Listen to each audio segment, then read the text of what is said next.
Ben, merci d'être encore cet après-midi aussi nombreux, hein, d'avoir oublié les derniers rayons du soleil pour venir là. Et vous avez bien raison, parce que vous avez un plateau absolument formidable d'invités avec qui vous allez pouvoir échanger, avec une forte représentation, mais on ne va pas s'en plaindre, des Tunisiens.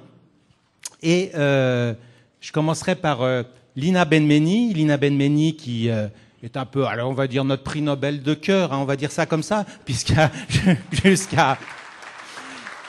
Jusqu'à hier matin, vous savez qu'elle était en lice. On n'a rien contre les Libériennes, on n'a rien contre les Yéménites, loin de là. Mais elle était donc en lice. C'est quand même pas rien, avouez, à 27 ans. C'est pas mal d'être nominé, comme on dit, pour les prix Nobel de la paix. J'ai lu sur Internet, vous étiez à 2 pixels, j'aime bien l'expression. Vous étiez à 2 pixels du prix Nobel de la paix.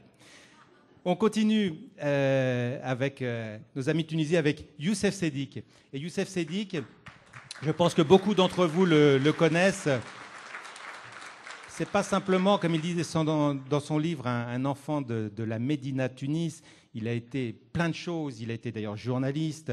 Et puis, c'est quelqu'un qui est un puits de culture et de science avec qui il est toujours formidable de discuter. Un philosophe, un helléniste et, c'est très intéressant, un spécialiste de l'anthropologie du Coran. Tunisien de cœur et tunisien de racines, avec Serge Moati. Serge Moati, vous le connaissez tous. Mais moi, je vais prendre sa définition que j'ai bien aimée à la dernière page de son livre. Alors, je vais la prendre, cette définition. Je suis français, tunisien, juif, arabe, cinéaste, gros, bourru, angoissé et rigolard. Ah, moi, j'ai rien à ajouter de plus. J'ai rien à ajouter de plus. Et Gilles Manceron, alors quand même, il faut un petit quota, hein, de Français de souche, hein, et encore qui est de souche, on ne sait pas. Hein. Et Gilles Manceron est historien, journaliste aussi, spécialiste de l'histoire du colonialisme français. Et vous avez peut-être lu, moi j'avais beaucoup aimé son Marianne et les colonies à la découverte, c'était 2005, hein, je crois. Et puis vous avez écrit récemment beaucoup avec Fatima Benassi Lankou, qui est aussi quelqu'un d'habitué du festival, sur les harkis, hein, deux livres sur les harkis. Alors, cette interrogation, moi j'aimerais que ce soit ensuite un échange. On va un petit peu discuter, présenter nos invités, mais ce qui est intéressant, c'est ce que vous avez vous aussi à dire et à poser comme question. Mais ce point d'interrogation est évidemment lourd. Quelle suite? Oui, on a eu le chapitre 1, le chapitre 2 peut-être de ces révolutions arabes.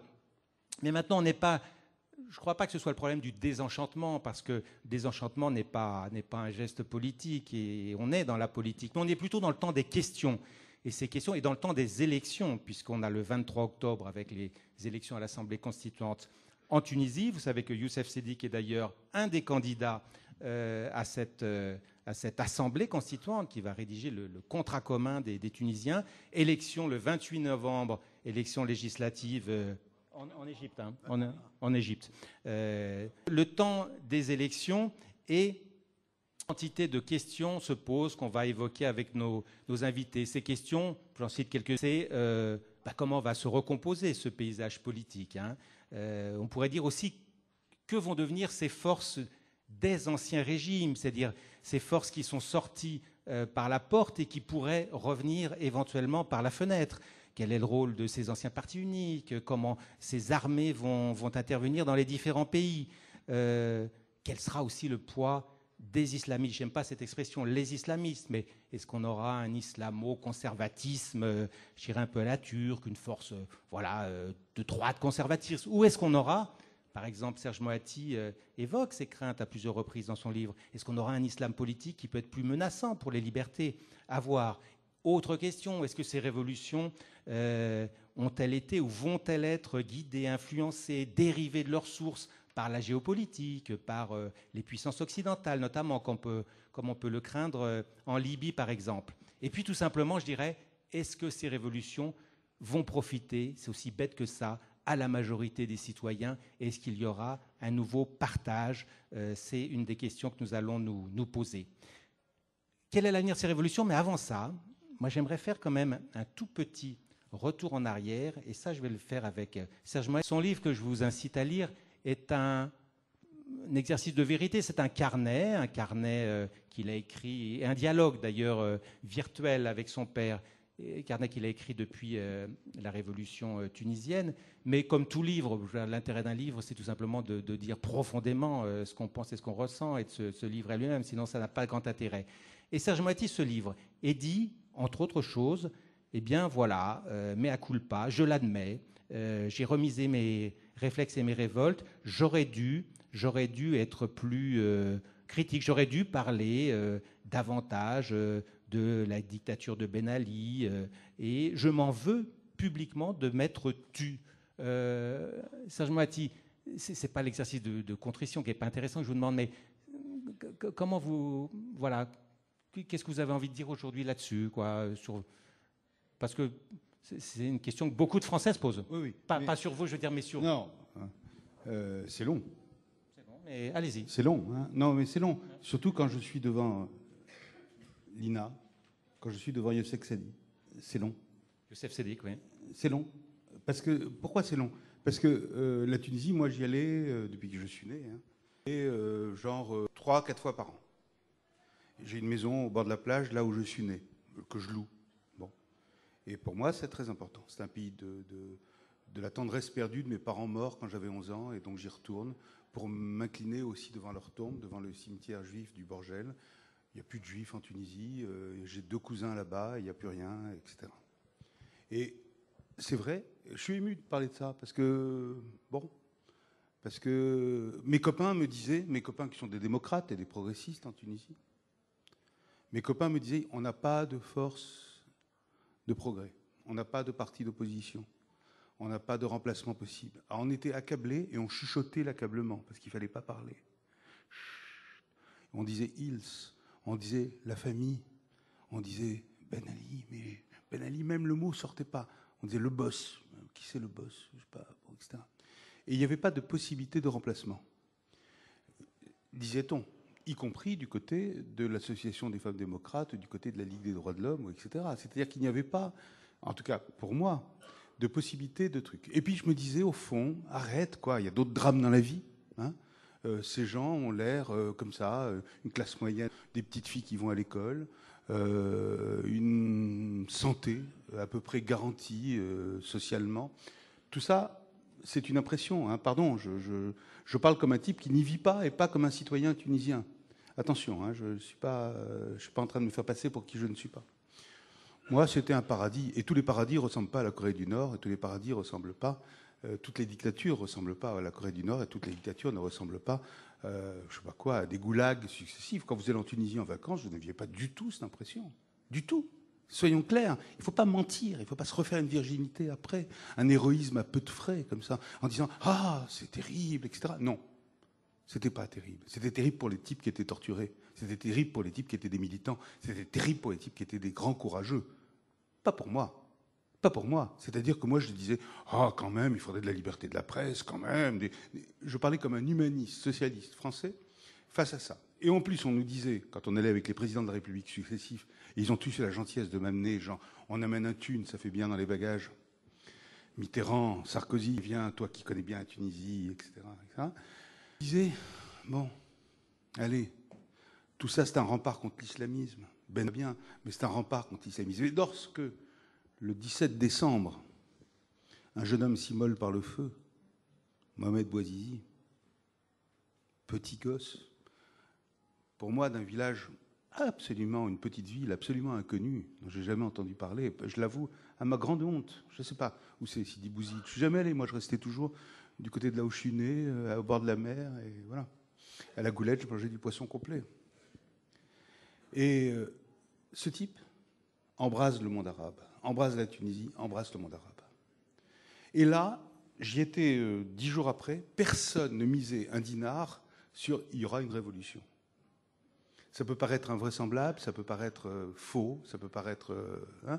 Je vous dis la vérité parce que je n'ai pas envie de vous raconter une histoire réécrite après pour faire plaisir à nos amis autour du truc. Non, personne. Il a fallu le courage des blogueurs, le courage des vrais opposants pour que tout ça prenne et que tout ça se transforme, cet embrasement, ce jeune homme Mais rien, le dernier des hommes, on dirait, quoi, le vendeur de 4 saisons, comme ça, qui s'immole par le feu. Il a fallu lui, son geste seul, son geste sacrificiel, son geste qui a permis l'assomption d'un peuple.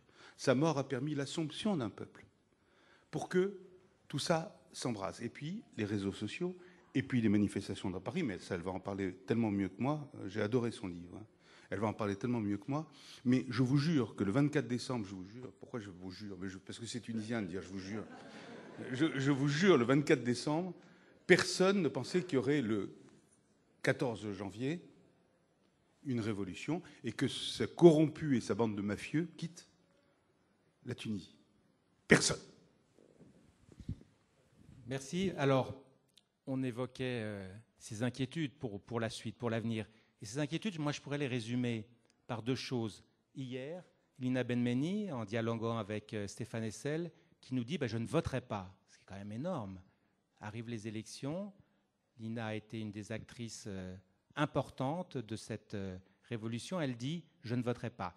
Youssef Sedik, je vous renvoie à son livre d'entretien qui vient de paraître aux éditions de l'Aube et qui dit « l'ancien régime cherche à reprendre le dessus ». Je ne sais pas, Youssef, quand cet entretien d'ailleurs, parce que sur tous les livres sur la Tunisie, il faut toujours regarder à la dernière page quand l'entretien a été réalisé, parce qu'évidemment les choses changent tellement vite. Il y a 2 mois, 2 mois et demi. Donc vous dites, l'ancien régime cherche à reprendre le dessus, l'ancien régime est en train de vouloir mettre... C'est quand même pas rien et pas tout à fait ce qu'on entend ici en France. Donc, Youssef Sedik, est-ce que vous êtes aussi pessimiste sur l'avenir, vous qui vous présentez là à ces élections? D'abord, je tiens à donner une modeste estampille de vérité à tout ce que j'ai entendu de très émouvant par la voix de Serge Moati.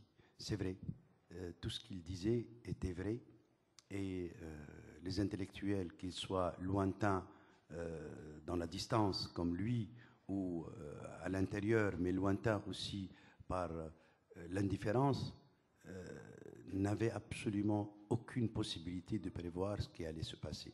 Il y avait une couche de visibilité trompeuse telle que impossible.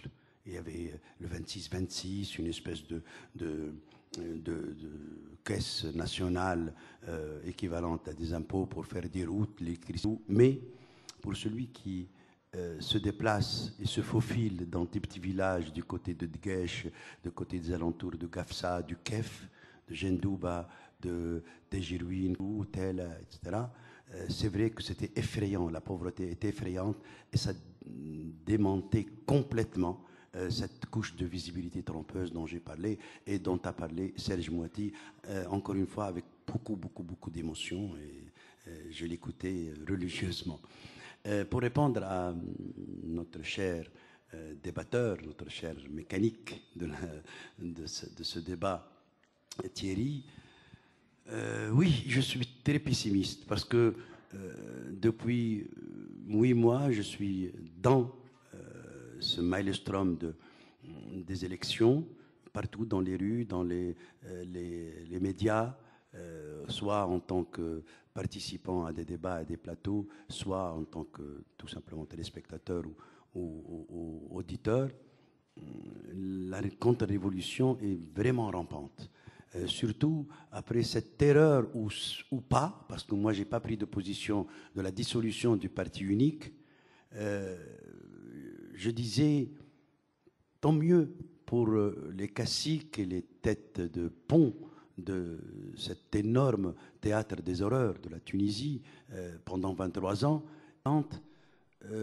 les adhérents, ceux qui ont pris un petit larcin pendant ces 23 ans, une villa ou un fils qui a eu une bourse quelque part, tout ce monde-là avait peur du rien, avait peur du vide quand il y avait cette dissolution hâtive, à mon avis, du RCD, le parti jadis au pouvoir. Donc, ils se sont infiltrés dans 2 grands partis. Ceux qui ont quelque part le souvenir de Bourguiba et de sa modernité et de son souci d'une justice sociale, de réforme, etc., sont allés à un parti de gauche comme le PDP, mais qui équivoque et ambigu, à mon avis, dans son idéologie. Mais ceux qui avait pris un gros larcin et qui craignait beaucoup de choses d'une révolution réussie, beaucoup de menaces, qui avait beaucoup de menaces pour une révolution réussie, sont allés chez les partis fondamentalistes, et précisément à Nada, qui recrutait à tour de bras ces gens-là. Le pauvre R, grâce à un casse-croûte et un carton d'alimentation tous les jours, et les autres, ceux qui demandaient plus, par des promesses, des promesses de PME, de transport, des permis de taxi, même des postes importants. Et c'est ce qui va rendre très difficile la prévision d'une réelle délivrance le lendemain du 23 octobre, le jour des élections. Je n'en sais rien. Je suis comme la plupart des Tunisiens, même les plus lucides, dans l'expectative et en l'attente d'une énigme. Ça peut être une belle surprise, mais ça peut être aussi une catastrophe. Voilà. Alors, on va développer. Juste avant, Lina Benmeni, je disais que vous déclariez hier, je ne vais pas voter. L'inscription sur les listes électorales s'est faite jusqu'en août en Tunisie. Un Tunisien sur 2 s'est inscrit. Et il y a, je crois, plus de 110 partis qui sont inscrits, ce qui donne un peu une idée. Parce que vous demandez aux gens dans la rue à Tunis, alors, pour qui vous allez voter ? Je ne sais pas. Vous connaissez les candidats ? Je ne sais pas. Quand même un des problèmes assez fondamentaux d'un début de démocratie. Donc, vous voulez dire que ce parti uni va revenir par la fenêtre pourquoi, on a envie de vous dire, pourquoi vous ne vous engagez pas davantage ? C'est facile de dire de ma part, mais je précise quand même que blogueur ne veut pas dire comme blogueur la française commentateur. Comme vous le savez, Lina Benmeni était blogueuse, ce qui voulait dire productrice d'informations, ce qui voulait dire aller sur le terrain, ce qui voulait dire ramener de l'information, militer, se réunir. Donc un blogueur, de mon point de vue, il faut l'entendre dans ce sens-là. Donc pourquoi cet acte aussi fort de dire finalement non, moi les élections, j'en serai pas ? Il faut dire que moi aussi au début, je me suis inscrite. Ok, moi aussi je me suis inscrite pour les élections, mais après en observant tout ce qui se passe, j'ai compris que ça servait à rien en fait. Pour moi, les jeux sont faits. C'est clair que les jeux sont faits.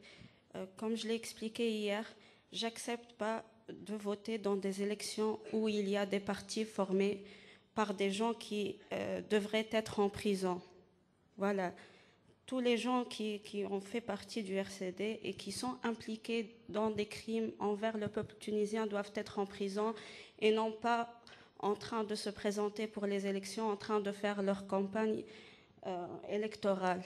Moi, ça, je ne peux pas l'accepter. En Tunisie, je n'ai pas voté, justement. Il y avait 2 partis, soi-disant, de gauche qui se sont présentés pour les élections, mais je n'ai pas voté parce que je connaissais le résultat d'avance. Voilà. Et pour moi, ils ont donné de l'égalité au parti de Ben Ali. Voilà, s'ils ont fait un boycott, voilà, ça aurait été clair au monde entier. Voilà, il y a un seul parti. Mais eux, ils lui ont donné cette l'égalité. Donc maintenant, c'est pareil. Voilà, quand ils acceptent d'entrer dans des élections où il y a des partis formés de RCDistes, c'est pareil pour moi. On aurait dû continuer notre révolution, on aurait dû juger ces personnes, les empêcher de se présenter aux élections, puis on aurait pu faire nos élections encore. Alors j'imagine, on verra les questions tout à l'heure, vos questions, mais beaucoup de... Ok, je comprends, simplement... vous allez faire, Lina, le jeu des partis constitués, des partis les plus organisés. Par contre, j'appelle pas les gens à boycotter. C'est mon avis personnel, je le garde pour moi, mais personne n'a boycotté les élections. Je reste, j'observe, mais moi, je participe pas dans ce nouveau crime contre le peuple tunisien. Pour moi, c'est un crime. Ils sont en train d'essayer de confisquer les élections et nous, on les aide à faire ça. Alors moi, ce qui me frappe, je vous ai rencontré plusieurs fois à Tunis et écouté encore ici, c'est qu'on sent bien dans votre génération, il y a l'envie surtout pas de se remettre dans les vieilles, je dirais, basket et fauteuil de l'ancien pouvoir et de dire ah ouais, ce gâteau-là, on se le partage, c'est à nous maintenant. Vous voulez, semble-t-il, inventer quelque chose, inventer peut-être de nouvelles formes, de nouvelles façons de faire de la politique et inventer un nouveau rapport à ce pouvoir. Tout ça est encore très flou, visiblement, non? Peut-être flou aussi, j'imagine, dans votre tête? Oui, c'est flou, c'est la gouvernance directe, oui, ça pourrait ressembler à quoi? L'exemple que j'ai donné de l'Islande, la constitution écrite grâce à Internet. Mais le problème, c'est que... C'est un contrôle des citoyens, le fait qu'on Oui, n'est pas voilà, simplement mais élu, l'Islande, c'est tout un petit pays. Le problème, c'est comment faire ça pour un grand... Mais on est en train d'essayer de chercher, de trouver des moyens. C'est-à-dire que votre génération rêve d'une forme de quoi? De démocratie directe? Oui, c'est ça. Certains diraient autogestion, mais ça rappelle aussi peut-être d'autres vieilles lunes. C'est quoi? En gros, Mais comme je l'ai déjà dit hier soir, même dans les plus grandes démocraties, on peut voir que les sociétés, les peuples sont en train de souffrir. Voilà, l'Espagne, les jeunes sont sortis dans la rue. Pareil pour la Grèce. Les États-Unis maintenant. L'Australie dans une semaine. Donc, il y a un problème avec ces structures-là. Il faut trouver d'autres structures. Et là, je pense que c'est le travail des intellectuels. Bon, nous n'avons pas vraiment une très, très grande expérience, mais on essaye quand même. Mais on a besoin de l'aide des générations qui nous ont précédés. Ben, il faut trouver d'autres moyens.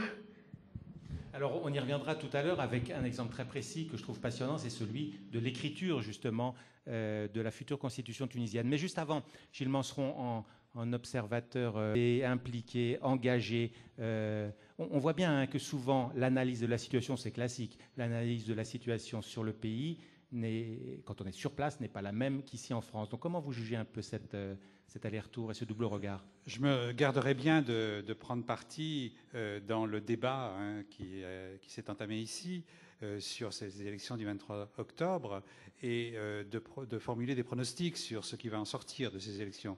Simplement, ce que je peux faire, c'est témoigner de ce que j'ai vu quand je me suis rendu quelques semaines après le 14 janvier, la chute de Ben Ali, en Tunisie, pour accompagner un ami tunisien installé en France et qui ne pouvait pas retourner chez lui pendant ces dernières années en raison des poursuites d'ailleurs qui étaient engagées contre lui parce qu'il avait pris parti et qu'il avait pris parti pour les grévistes du bassin minier de Redeyef dans la région de Gafsa et il avait donc fait connaître leur lutte parce qu'il faut bien voir que ce mouvement en Tunisie est parti d'une lutte sociale au départ. La lutte du bassin minier de Redeyef, dans la région de Gafsa, et de toute la région environnante qui, comme vous le disiez, est délaissée et qui contraste avec les régions côtières et touristiques par leur aspect et qu'on peut y constater dans certains endroits. Donc, je suis retourné là-bas avec lui pour faire opposition à son jugement par contumace au tribunal de Gafsa, pour aussi retourner chez lui dans son village, Ras El Djebel, dans le nord-est. Et puis on a fait tout le tour de ces régions-là, de Kasserine, de Sidi Bouzid, de Redeyef. Bon. Et on a pu constater un enthousiasme considérable dans la population, un espoir considérable dans la population.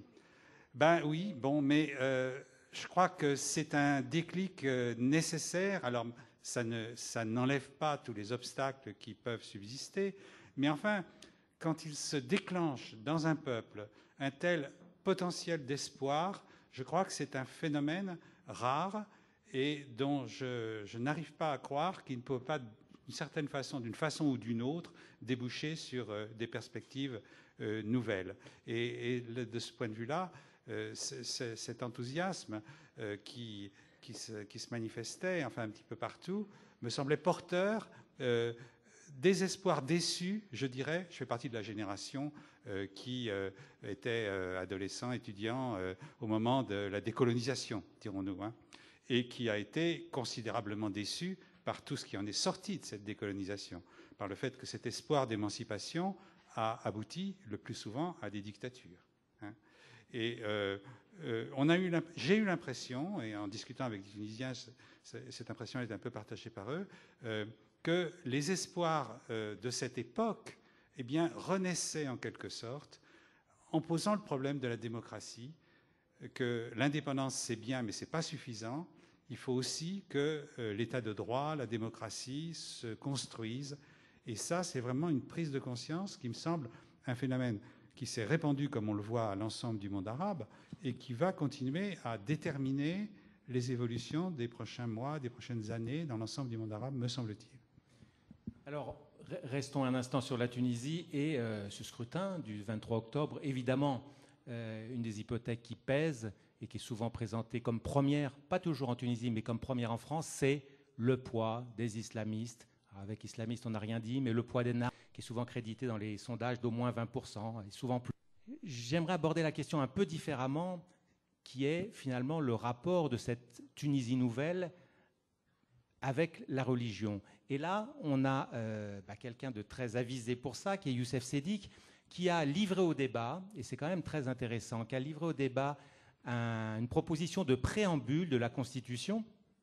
Et Youssef Sedik commence comme ça son projet de préambule, au nom du vivant, du pacifiant, du vrai, du vivant, du pacifiant, du vrai, et au nom du peuple tunisien. Ce qui est, va-t-il nous dire, une façon de réunir, pense-t-il, moi j'en suis pas sûr, mais pense-t-il, croyants et non-croyants. Donc, est-ce que vous pouvez nous expliquer, Youssef Sedik, comment vous avez essayé de résoudre ce problème du rapport de la Nouvelle-Tunisie, on ne va pas employer le mot de laïque, là, de la Nouvelle-Tunisie à la religion? Vous savez, quand on prend la parole en public en Tunisie, il y a deux catégories de gens. Et c'est un vrai binôme. Celui qui commence en disant, comme moi, en commençant par la première phrase de son discours, et celui qui commence par Bismillah ar-Rahman ar-Rahim, au nom de Dieu, clément et miséricordieux, qui est le début de toutes les sourates, à part une seule pour les spécialistes. Je sais pas pourquoi. Enfin, c'est long pour te dire pourquoi une seule. Ces deux catégories-là représentent presque Kotomi, ou tout simplement le peuple tunisien, ou le peuple arabe en général, le peuple arabe musulman, ou le peuple musulman de Jakarta, en Mauritanie. Donc, celui qui commence par Bismillah ar-Rahman ar-Rahim annonce la couleur. Et celui qui ne commence pas par ça, même s'il est très croyant, on lui annonce sa couleur. On lui dit « Ah, tu n'as pas commencé avec ça, donc tu es un peu mécréant, un peu athée ou quelque chose comme ça. » Donc, j'ouvre une petite parenthèse pour ce que disait Serge Moati aussi. Nous avons commis l'erreur d'ignorer que 96% de Tunisiens sont des profonds musulmans, même s'ils ne pratiquent pas. Et que nous avons conduit un processus, une analyse de la société, nous les intellectuels, qu'ils soient juifs ou berbères ou noirs ou tunisiens, intellectuels, universitaires, un peu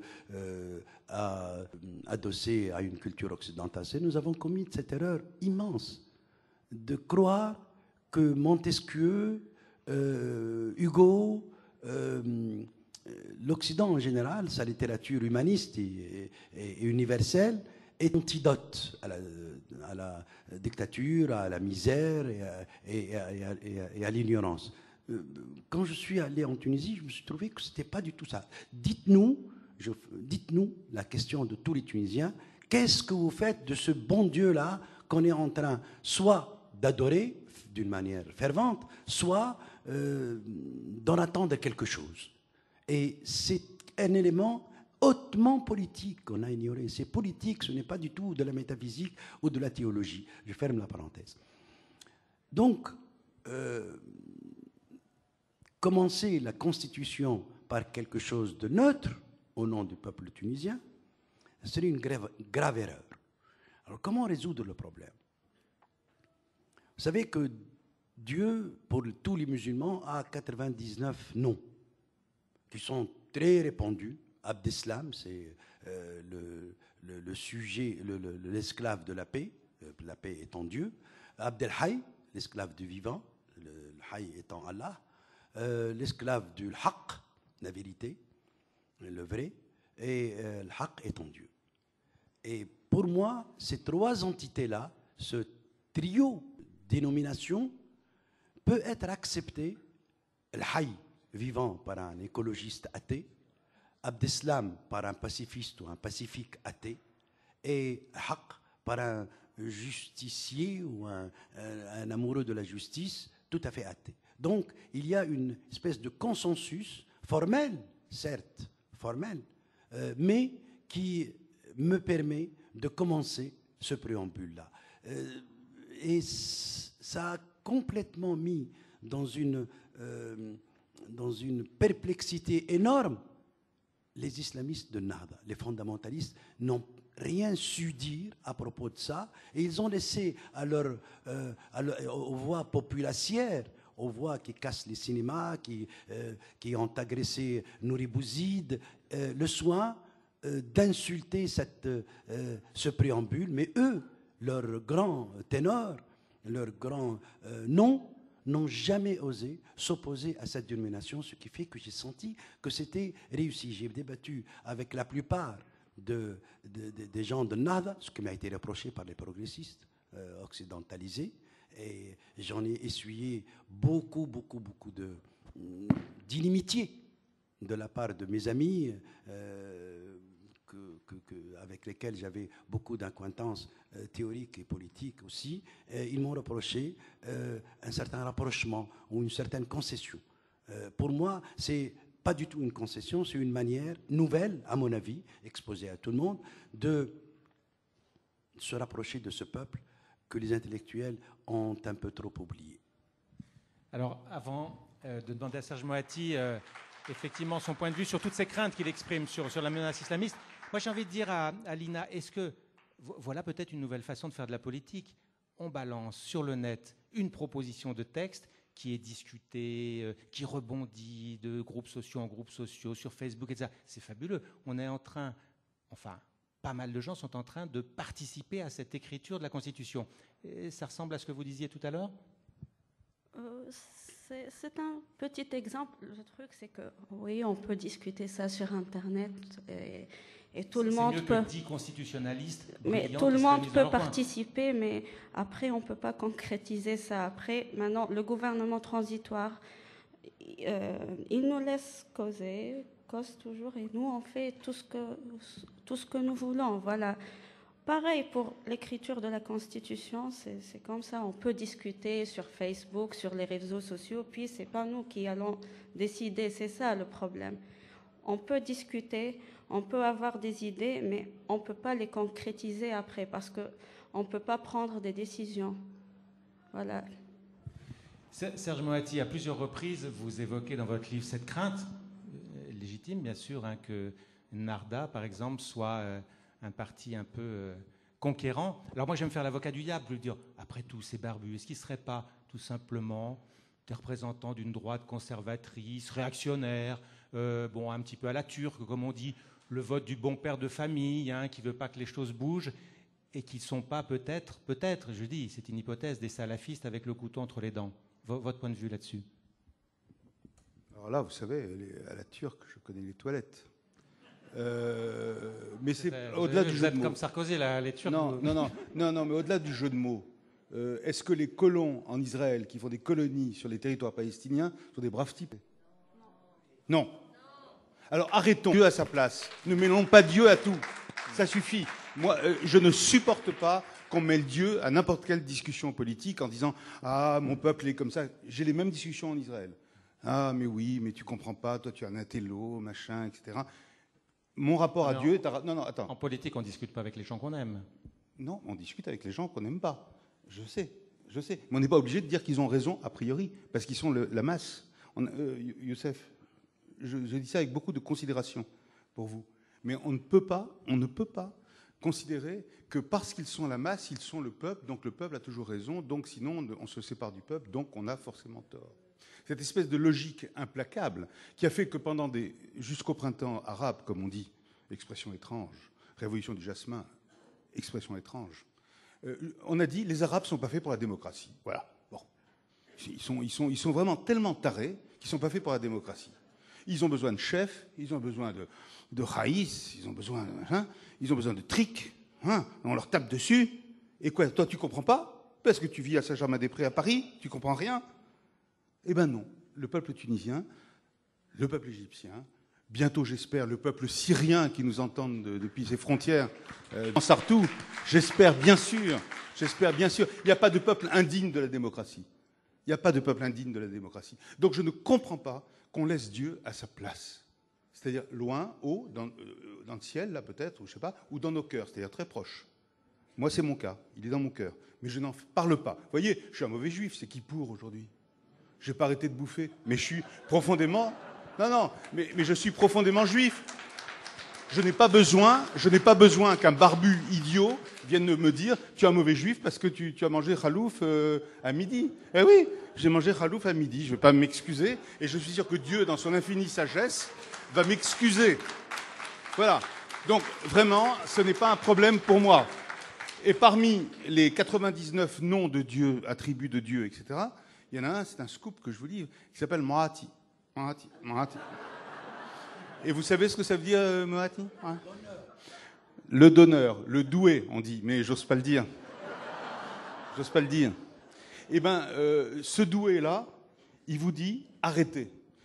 La Constitution, vous avez raison, il faut la changer. On ne peut pas accepter cette Constitution créée par Bourguiba, 59, où on dit la religion, etc. Enfin, tout ce qu'il ne faut pas.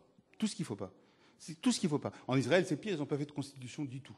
Au moins, c'est peinard, bon, pas de Constitution du tout. Mais cette idée de dire, pour ne pas blesser notre peuple, etc., il faut qu'on mette ça, parce que sinon on ne comprend rien, ce que m'ont dit les responsables des différents partis politiques que j'ai rencontrés ces derniers temps, en Tunisie, genre tu ne comprends rien, excuse-moi, bon, etc.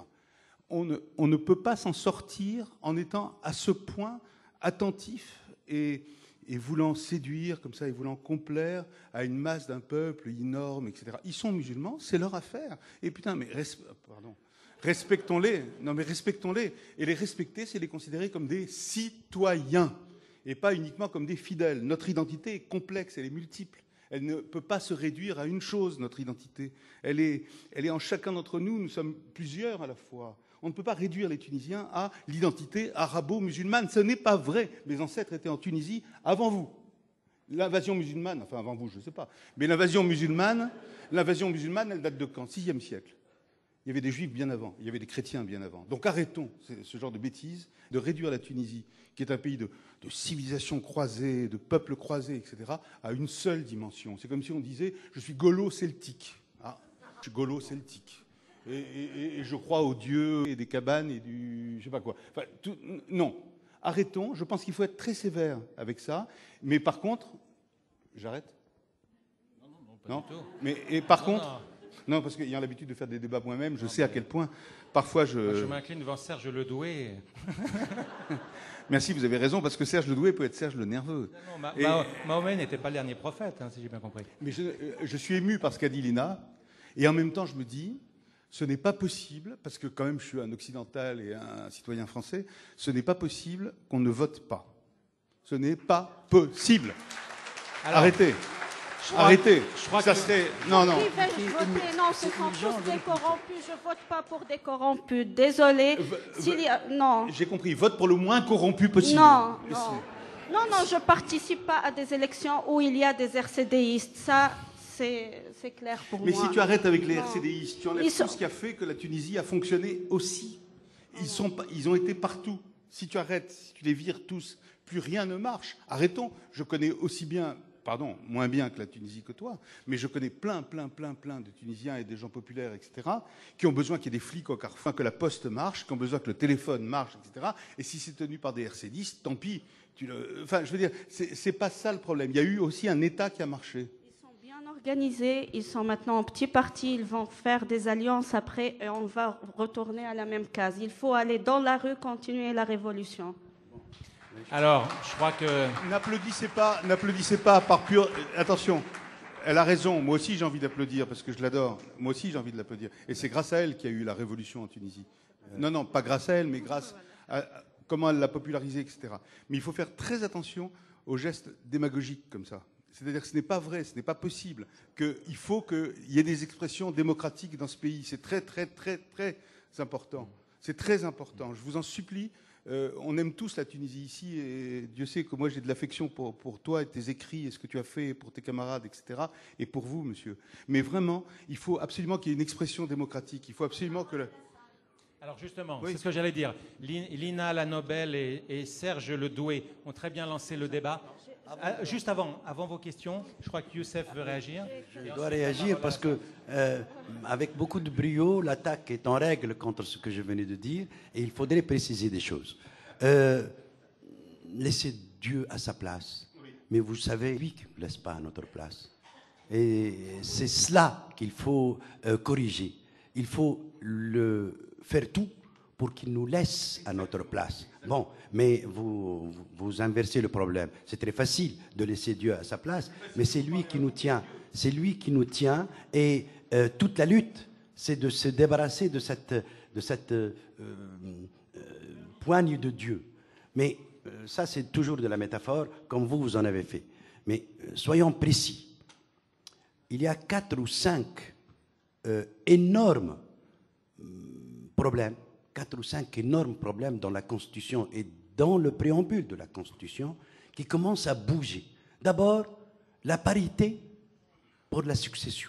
Comment la résoudre? En disant que la Tunisie, c'est 3000 ans, c'est Hannibal, c'est que la Kaina, etc., etc. Je ne pense pas. Je suis peut-être d'accord sur la succession des choses, Massinissa, Djugurta, etc., mais ça ne marchera pas. Ni politiquement, ni rien du tout. Et Serge a beau dire cela et l'écrire passion, mais ça n'est pas politique.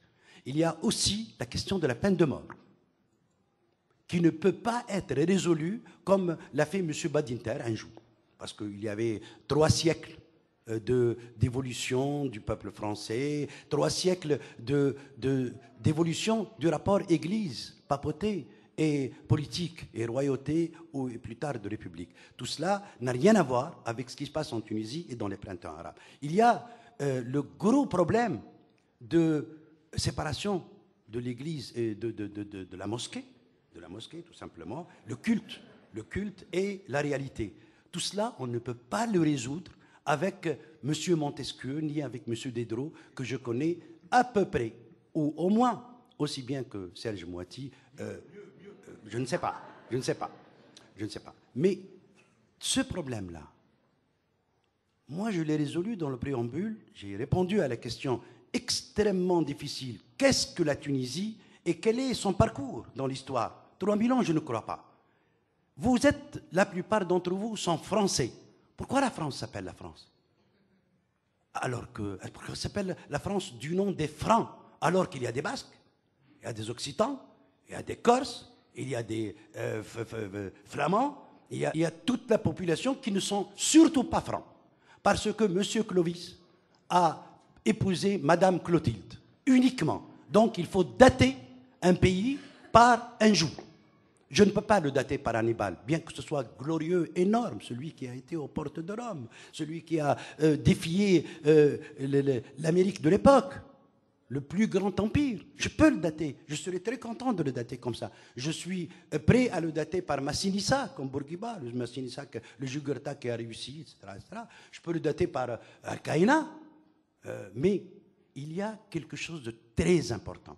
Et que même un concitoyen juif ou berbère auquel il doit consentir, c'est qu'il y a une durabilité.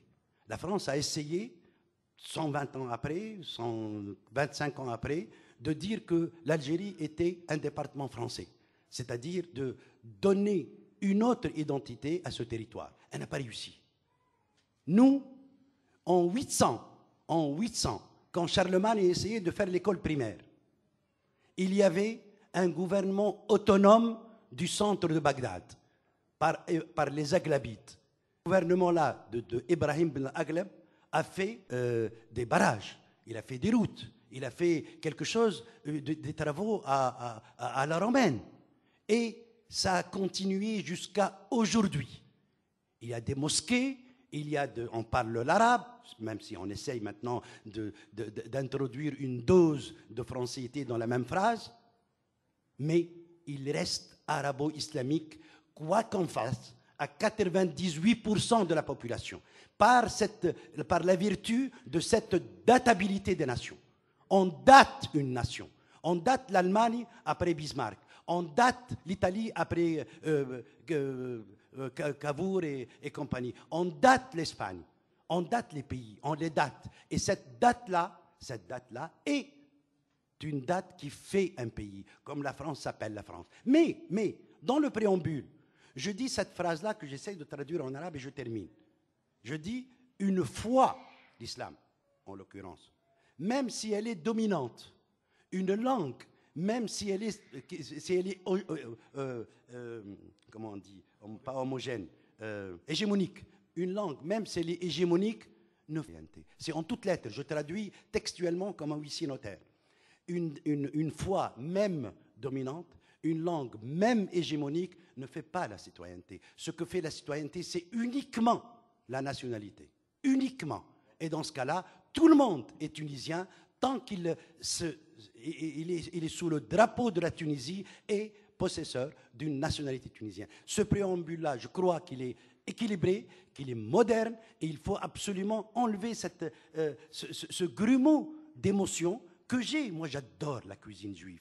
Je ne mangerai ça toute ma vie. Que je ne mangerai ça, je serai bon vivant. Alors, merci Youssef. C'est d'ailleurs tellement complexe ce problème de datation que même Clovis était d'origine belge, donc nous sommes tous belges, c'est bien connu. Juste avant de vous passer la parole... Oui, juste deux phrases avant de passer la parole à la salle. Compliqué la démocratie. Hein. Voilà. Non, mais d'abord une conviction profonde, ce sont les Tunisiens qui vont construire l'avenir de la Tunisie. Et c'est dans le fil d'une histoire que mon voisin Youssef Sedik a rappelé que cette histoire va se poursuivre.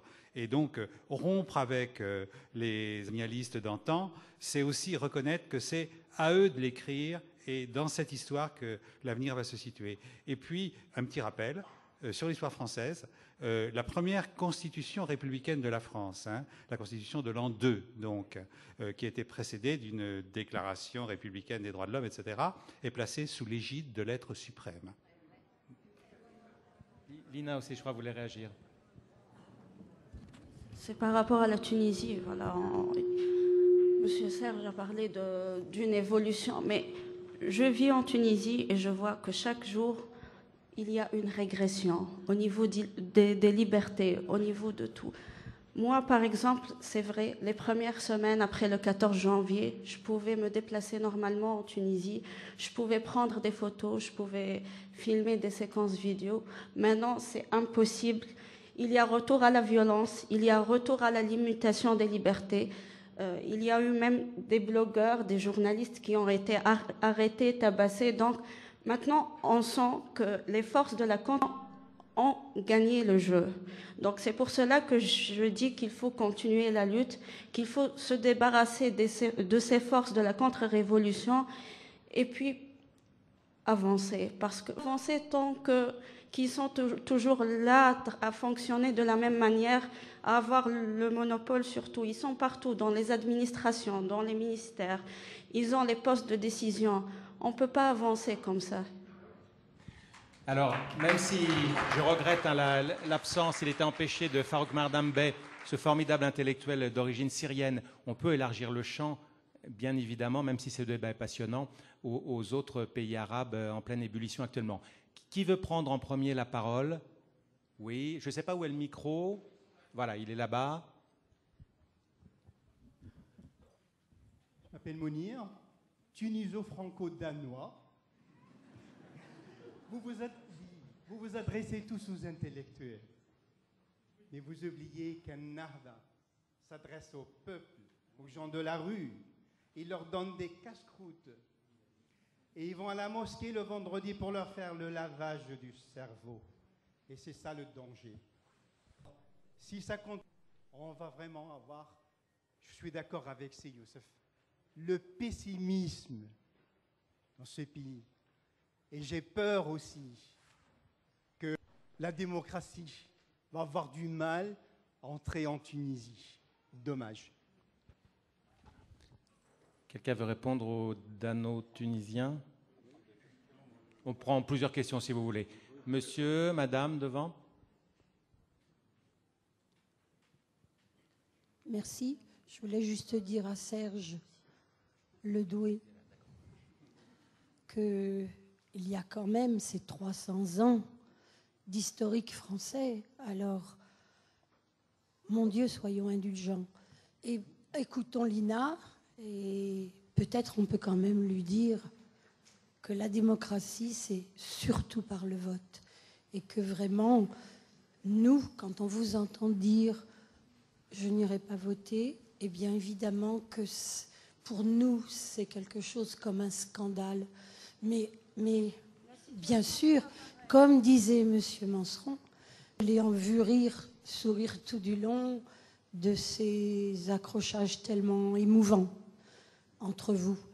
Et croyez bien qu'on vous suit, parce que nous, ce dont on a peur, c'est effectivement des réactions à la Saint-Just, puis donc après à la Robespierre, puis donc après à la Napoléon Ier. Hein. C'est qu'on sait très bien que, bon, il faut du temps, et il faut donner du temps au temps, et que vraisemblablement, monsieur et vous-même, Lina, vous êtes les mieux placés pour sentir le pays, c'est évident. Néanmoins, entendez aussi cette résonance et cet écho démocratique que vous avez face à vous et grâce à notre pays. Nous aussi, nous attendons beaucoup de vous. Pourquoi ? Parce qu'on est dans une région où on est manipulé par les lobbies de la finance, du foncier, de l'énormité, de la croissance complètement dingue, et qu'on a besoin de vous comme espoir. On a besoin de vous et il faut que vous vous placiez. Il faut que vous vous placiez sur la scène démocratique en disant que vous, si vous finalement choisissez de voter, d'y réfléchir jusqu'au dernier moment. Et peut-être allez-y sur la pointe des pieds et en disant ce que vous avez à dire. Et vous avez fait déjà la démonstration que par le blog, vous tenez un outil fabuleux. Continuez. Monsieur.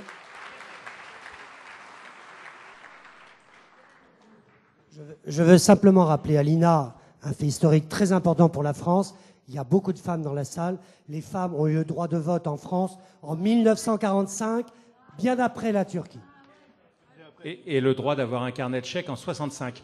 Monsieur voulait intervenir devant. Monsieur, pardon. Merci. Jusqu'à hier soir, je n'étais pas d'accord avec Lina. Je me présente, je suis Sadok Ben Mhenni, je suis le père de Lina. Jusqu'à hier soir...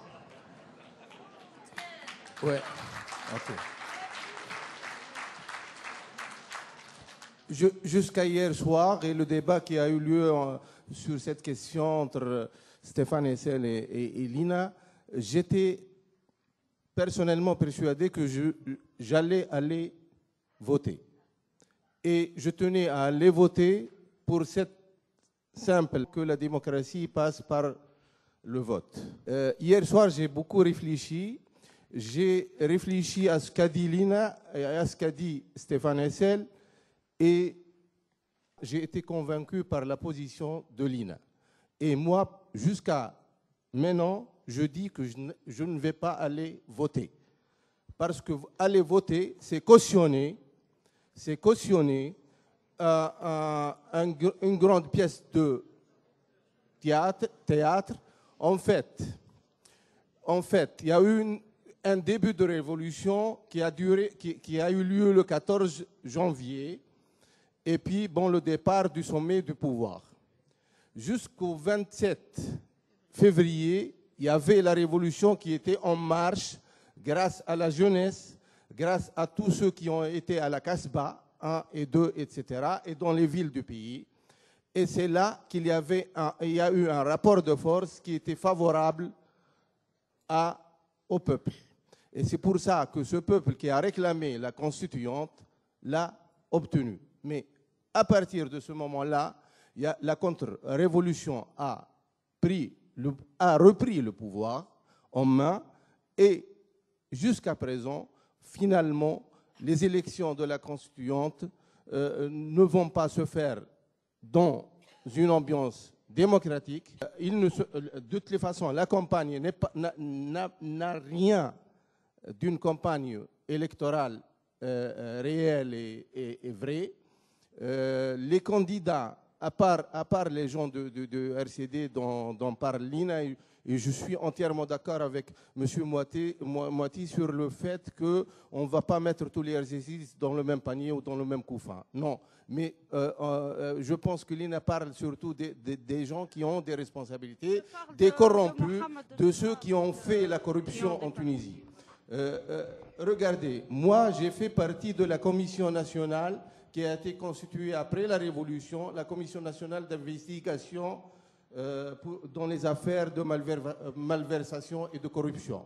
J'ai été obligé de quitter 2 mois après. Pourquoi? Parce que j'ai été convaincu par les faits que l'objectif essentiel de cette commission, ce n'est pas de lutter contre la corruption, c'est au contraire,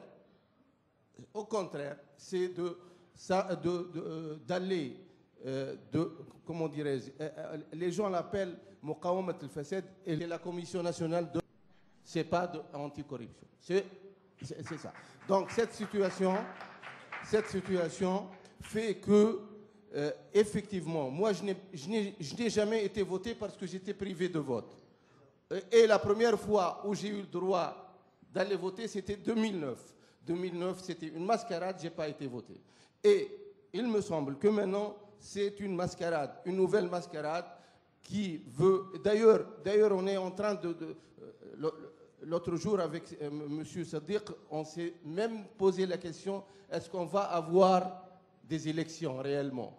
Et si les élections vont donner une nahda, ou vont donner un parti qui n'est pas apprécié par ceux qui ont maintenant le pouvoir en main, est-ce qu'on ne va pas avoir un complot qui ne sera pas un complot militaire, mais un complot civil avec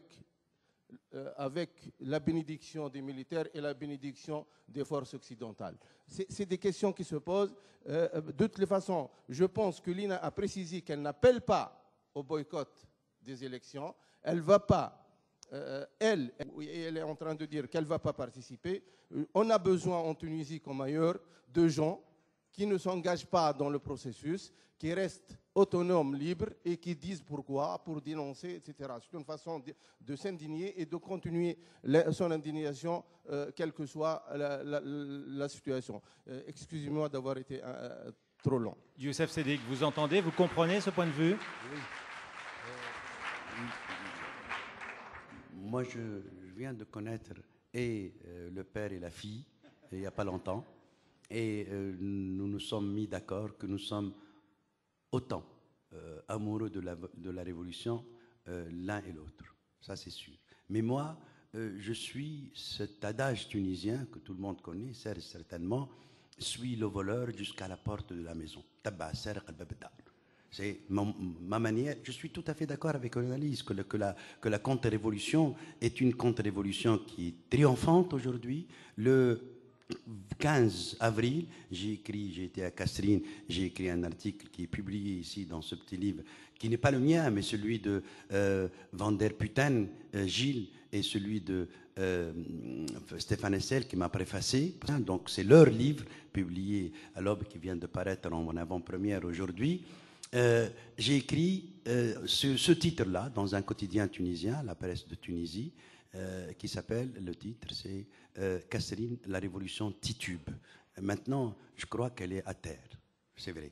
C'est vrai qu'elle est à terre. Je suis tout à fait d'accord avec l'analyse et de Lina et de M. Sadok Benmhen.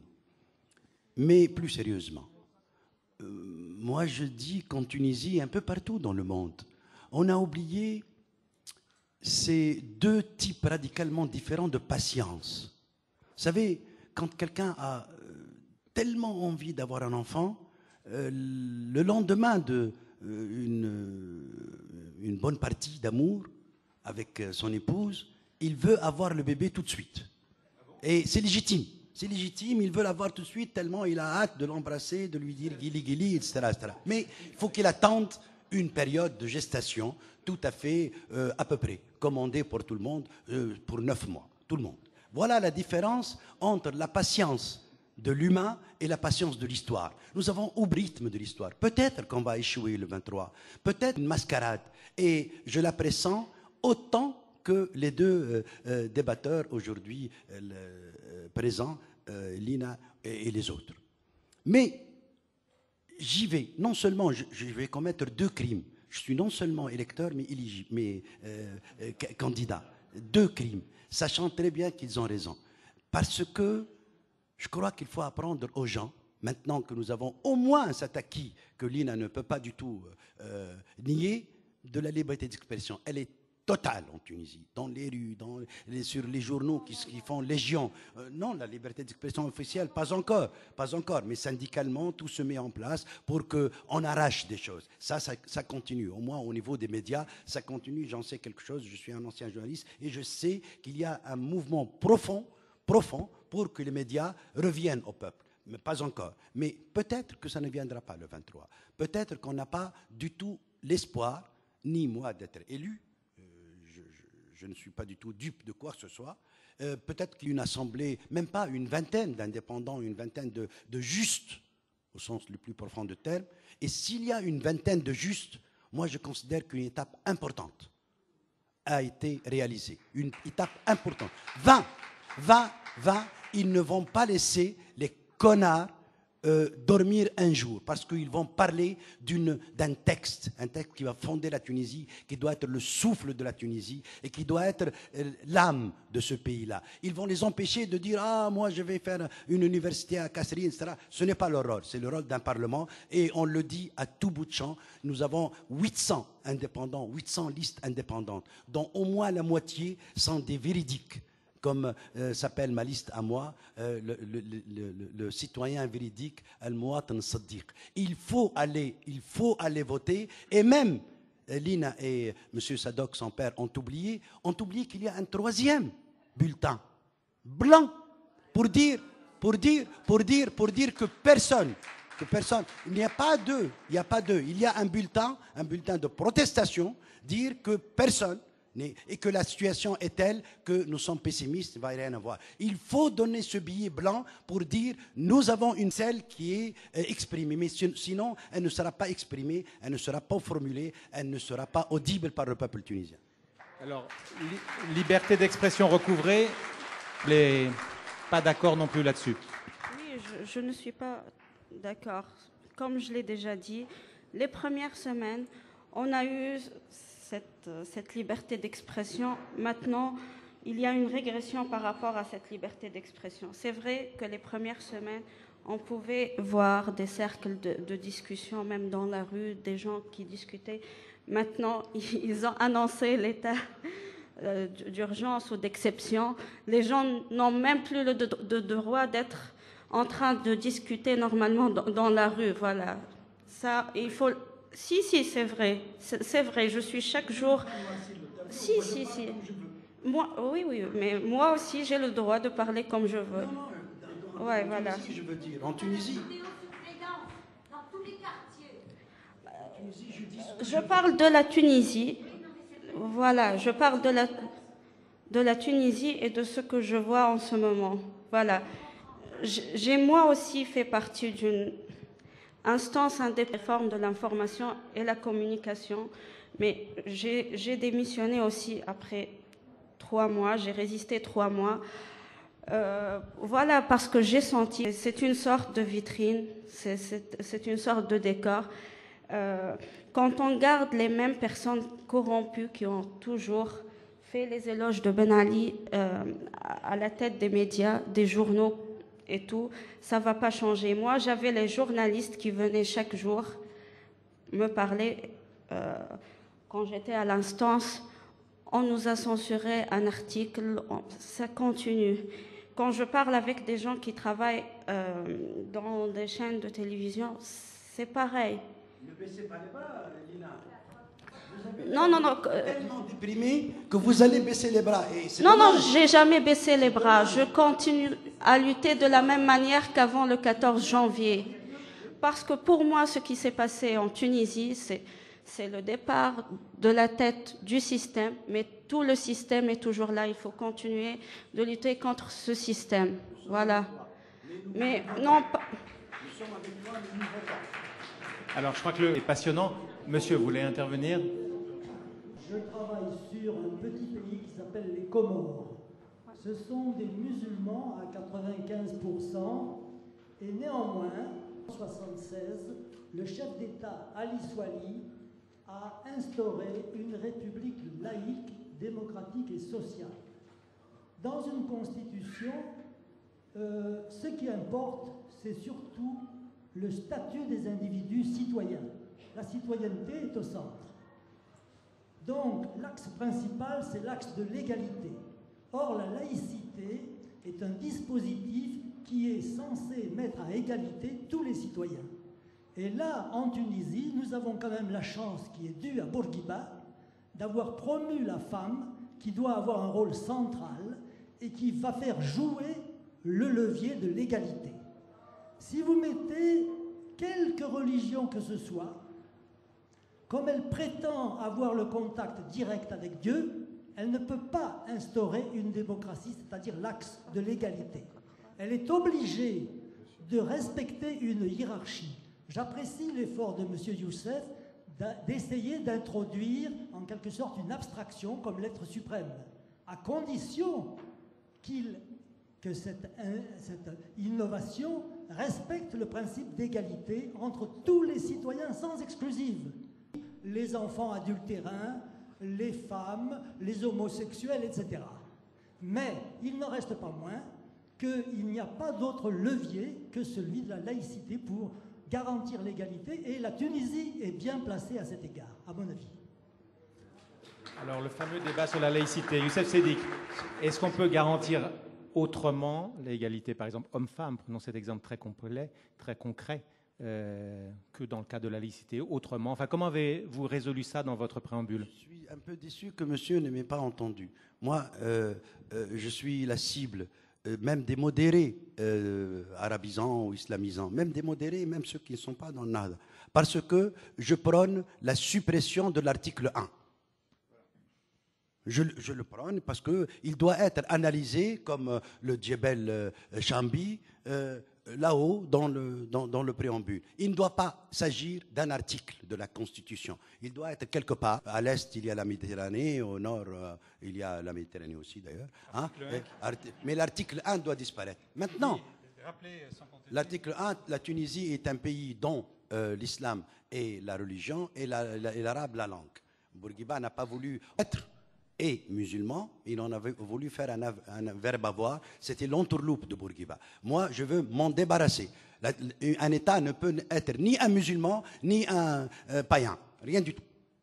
Il faut dire la Tunisie est un pays souverain dont le régime est républicain, point, c'est tout, à la ligne, deuxième article. Voilà, ça, donc écoutez-moi sur ça. Secondo, j'ai bien expliqué que dans ce préambule, qui doit être inamovible, même par un référendum, hein, inamovible. La foi même dominante, la langue même hégémonique ne fait pas la citoyenneté. Ce qui fait la citoyenneté, c'est uniquement la nationalité. Uniquement. Ça, c'est noir sur blanc en arabe. Je peux vous le dire en arabe. العقيدة وإن كانت مهيمنة واللغة وإن كانت غالبة لا تكون المواطنة. المواطنة تكونها الجنسية فقط. On ne peut pas être plus... votre question. Maintenant, la laïcité, je n'aime pas du tout ce mot. Pour une raison lexicale. Il n'y a pas d'église ni de temple dans la culture islamique, ni dans la religion islamique. Donc, si je dis laïque, gère le clergé et nous n'avons pas de clergé. L'idéologie idéologique islamiste, au mot, si vous n'avez pas de temple, vous êtes déjà congénitalement laïque. Allez, soyez conséquents avec vous-même et c'est ce que je dis. Il n'y a pas de laïcité. Je déteste ce mot et je lui préfère le mot sécularisation. Serge Moati, dans votre livre, vous prônez une forme de laïcité à la tunisienne que vous appelez de vos voeux, hein? Alors, autre question dans le public, on en a plein.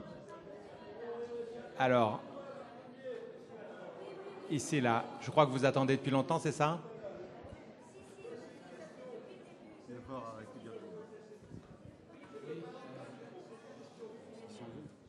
m'entendez?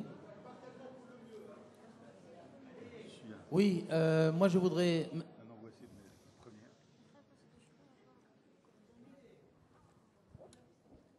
Ma question est pour Nina. Attendez. Attendez, on ne vous entend pas là.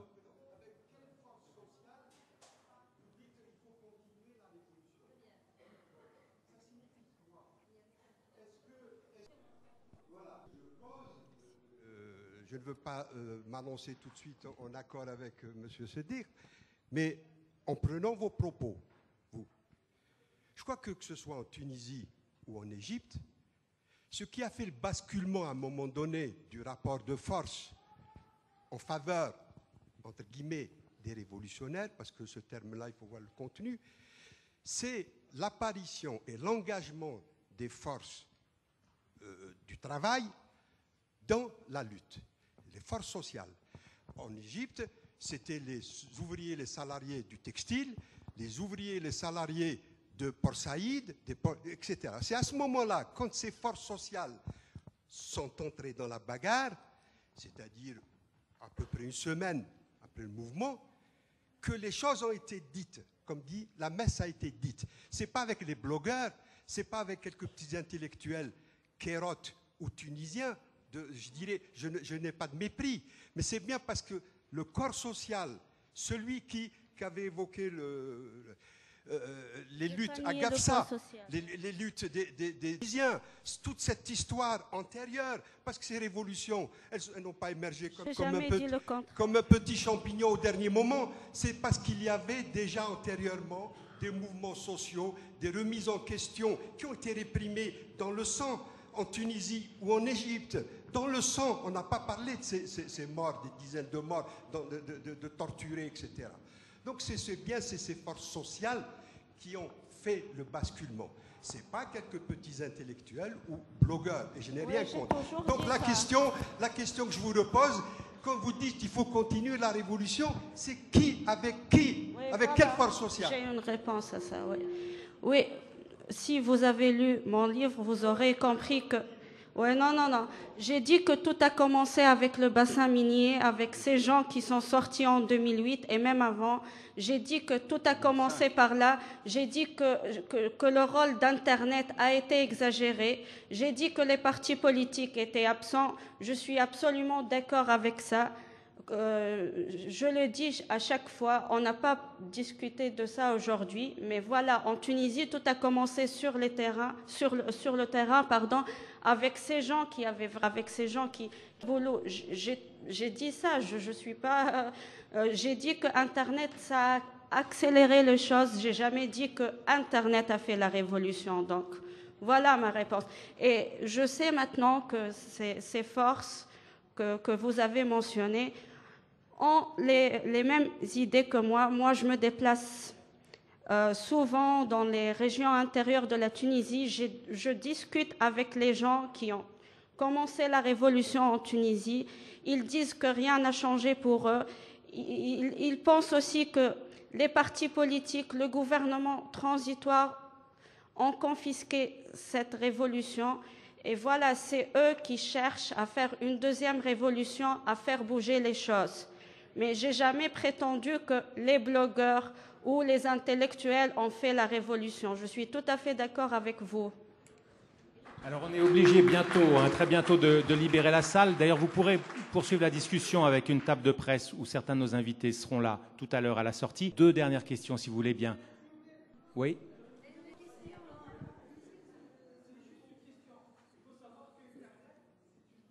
Plus fort, on ne vous entend pas.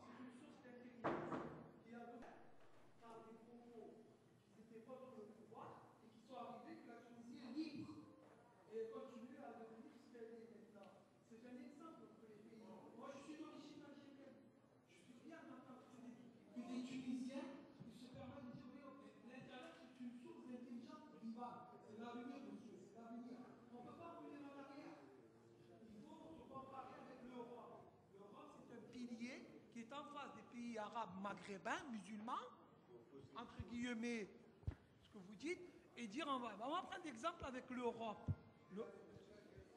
l'Europe, monsieur, c'est l'avenir. C'est l'avenir. Alors, C'est l'avenir. très bien. Est-ce que vous pouvez passer pour la dernière question? Je crois que par ici, ou ici, vous avez attendu depuis longtemps. J'ai une question pour mademoiselle Lina. Bon, j'ai beaucoup d'admiration pour ce que vous avez fait. Par contre, je lisais ce matin, dans Nice Matin, ce que vous disiez concernant le gouvernement français et le gouvernement italien, en disant qu'ils n'avaient pas accueilli comme il fallait les ressortissants tunisiens, et vous parliez que vous aviez bien accueilli les Libyens. Alors j'étais il y a 5 jours, j'y vais 2 fois par an, c'est un pays que j'aime beaucoup, et je peux vous dire que les Libyens ici à l'heure actuelle, qui sont très riches, vous connaissez le PIB de la Libye. Non, c'est pas vrai. Non, les Libyens que nous avons accueillis surtout, les premiers jours, c'était des gens qui se sont enfuis, qui n'avaient rien. Les gens leur donnaient des vêtements, de la nourriture et tout. Il y avait des caravanes qui sortaient quotidiennement de la capitale et qui emmenaient des aides vers les frontières. Maintenant, il y a les riches qui viennent en Tunisie, mais sur l'île de Djerba. Et même ils sont partout. Ils vivent normalement comme des citoyens tunisiens. Voilà, donc j'ai dit qu'en Tunisie, il y avait des familles qui ont accueilli d'autres familles libyennes qui n'avaient absolument rien. Ils les ont hébergés pendant des mois et des mois. Et c'est un devoir à faire. Hein. C'est un devoir à faire. Merci de votre réponse. Voilà, et je crois que le père de Lina veut juste intervenir et après on va être obligé de clore. Je vous signale d'ailleurs qu'on pourra poursuivre la discussion demain, je fais une parenthèse, à 14 h où le débat blog, Twitter et Facebook réunira à nouveau Lina Benmeni et Youssef Sedik. Juste pour préciser à propos de la dernière intervention, les réfugiés qu'on a eus en Tunisie, ce n'étaient pas tous des Libyens. Il y avait des Chinois, des Bengalais, des Somaliens, des Tchadiens, etc.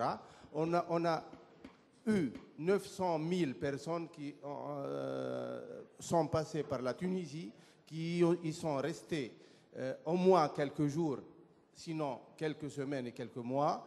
Et les Libyens ont été accueillis chez les familles, dans les maisons, les Libyens qui fouillaient la guerre. Hein.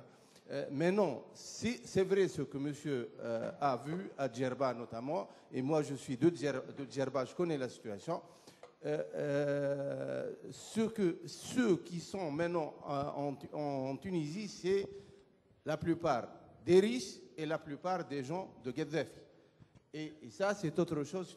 Et eux aussi, ils sont bien accueillis. Hein. Voilà. Merci. Ben, écoutez, en votre nom, je remercie infiniment tous nos invités. Et j'ai envie de finir d'ailleurs sur ce que dit Youssef Sedik.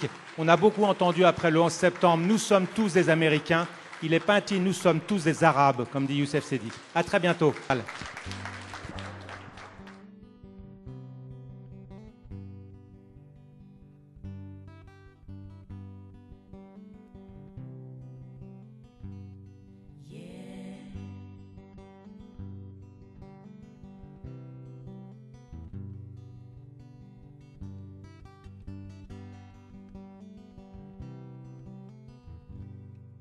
Yemuyo wiketsa isilmutumu tamba